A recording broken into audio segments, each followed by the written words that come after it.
kahilingan gamit lamang ang isang baso upang matupad lahat ng mga pangarap mo o matupad lahat ang gusto mo.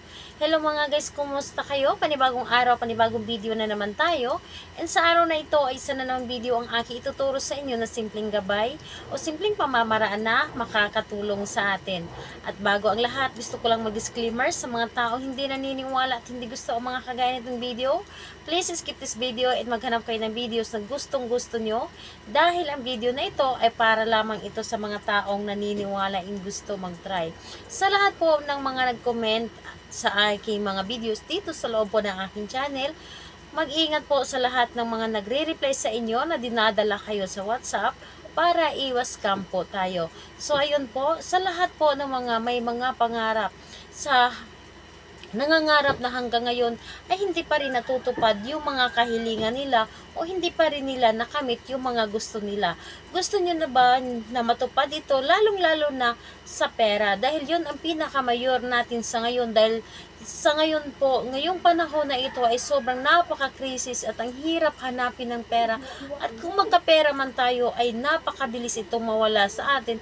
Yung tipong hindi maaabutan ng bukas yung pera natin ay ubos ka agad. So gusto nyo ba na mananatili or hindi kayo mauubusan ng pera? Yung tipong papaubos pa lang yung pera ninyo, ngunit merong paparating. So ito po ang aking ituturo sa inyo ngayon, hindi lamang sa pera, kundi sa lahat. Ito ay pwede sa inyong buhay pag-ibig and syempre sa pera. At kung gusto ninyong manalo ng sugal, ito din po ang inyong gagawin, ang aking ituturo sa inyo ngayon. Ngayon po kahit sino ay pwedeng gumawa nito. Ang importante lamang ay lubos kang naniniwala o naniniwala ka talaga sa inyong mga ginagawa o sa mga ganitong pamahiin. Kung ikaw naman ay isa sa mga hindi naniniwala sa mga ganito, mas mainam po na balikan nyo na lamang ang mga videong ito kapag alam niyo na sa inyong sarili na kailangan ninyo ito at alam niyo sa inyong sarili na makakatulong ito sa inyo. So ngayon po, ang kailangan natin dito is kailangan lamang natin ng ating gagamiting baso. Baso po na clear po tulad nito. Clear po at babasagin po dapat. Dahil sa babasagin po, nandito po ang energy at makakatulong ito sa ating gagawing ritual. So, malakas po ang energy sa basong babasagin at clear po dapat.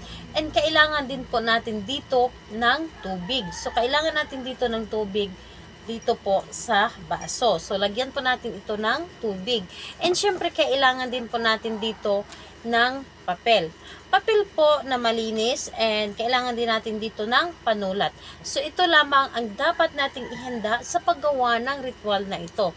Ngayon, kapag ready na yung mga bagay na ating gagamitin sa paggawa ng ating ritual, ang isusunod po nating i-ready isang ating sarili. Yes po, kailangan na alam natin sa ating sarili na gustong-gusto natin itong gawin. Alam po natin sa ating sarili na makakatulong ito sa atin at lubusan kang naniniwala nito. At kailangan na mag-isa kang gumawa sa isang ritual.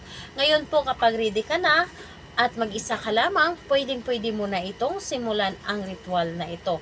Ang gagawin mo lamang una, sana sabi ko na kanina, lagyan ng tubig ang baso. So lagyan ng tubig ang baso at kunin mo ang inyong papel. Kunin mo ang inyong papel, isulat ninyo dito sa itaas yung inyong pangalan at apelyido at isunod lahat ng mga kahilingan po ninyo. Isunod po ang lahat ng inyong kahilingan. Kung ano man yung kahilingan ninyo, halimbawa pera, sa pag-ibig, gusto na manalo ng sugal, gusto makapagtapos ng pag-aaral ang mga anak, gusto magkaroon ng negosyo, sasakyan, kung ano man yung gusto ninyong hilingin, isulat po ninyo dito. Isulat po ninyo dito sa papel lahat-lahat na kumbaga lubos-lubusin yun na at isulat nyo rin dito ang amount ng pera na gusto ninyo. Dahil po dito po ay isa ito sa mga simple ngunit napaka-effective na pamamaraan upang matupad yung mga kahilingan natin. Yes po, ito po ay isa sa mga subok ko na aking mga ginagawa para matupad yung mga pinapangarap ko, para matupad yung mga gusto ko. So kaya naman gawin natin ito at maniwala ka sa iyong sarili, maniwala ka sa iyong ginagawa. Lahat po ay matutupad yung mga gusto ninyo. So pagkatapos po ninyong isulat yung mga gusto ninyo na mga kahilingan dito sa papel. Dito po sa ibaba ay pirmahan po ninyo dapat.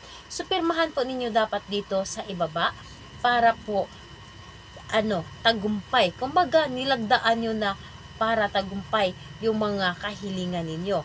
So, pagkatapos mong isulat lahat ng mga kahilingan ninyo dito sa papel, ang gagawin ninyo, kumuha kayo ng pandikit at dito, banda yung sinulatan ninyo, idikit nyo po dito yung papel. So, idikit nyo lamang dito sa baso.